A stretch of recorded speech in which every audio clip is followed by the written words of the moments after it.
Trump के दामाद का मोजी मर्ज में मुब्तला होने का इंकशाफ। साबिक अमरीकी सदर डोनाल्ड ट्रंप के साबिक मुशीर और दामाद जैरेड कश्नर ने बताया कि उन्हें 2019 में गले का सरतान हुआ था। ये बात जैरेड कश्नर की अगले महीने शाया होने वाली किताब में दर्ज है, जिसका मसवदा एक गैर मुल्की खबर रसा एजेंसी ने देखा है।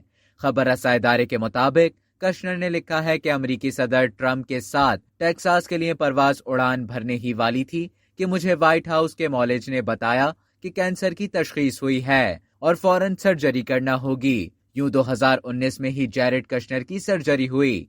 वो अपने कैंसर के मर्ज को छुपाने में कामयाब रहे। कश्नर को मालूम नहीं था कि डोनाल्ड ट्रंप उनके मर्ज के मुतालिक जानते हैं। वो लिखते हैं कि सर्जरी से एक दिन पहले सदर ट्रंप ने मुझे ओवल हाउस बुलाया और कहा कि क्या आप सर्जरी के बारे में परेशान हैं? कश्नर ने पूछा कि आपको कैसे मालूम? तो ट्रंप ने जवाब दिया कि मैं सदर हूँ, मुझे सब पता है, मैं सब जानता हूँ। क्या आप इससे मुताल्लिक खामोश रहना चाहते हैं? मेरा भी यही तरीक़ाकार है। डोनाल्ड ट्रंप ने कश्नर को हौसला देते हुए कहा कि आप ठीक हो जाएंगे, काम के हवाले से परेशान ना हो, हम यहाँ सब संभाल लेंगे। अब तक के लिए इतना ही। मजीद इसी तरह की मालूमात हासिल करने के लिए डेली जंग के यूट्यूब चैनल को सब्सक्राइब करें और फेसबुक के पेज को लाइक करना ना भूलें।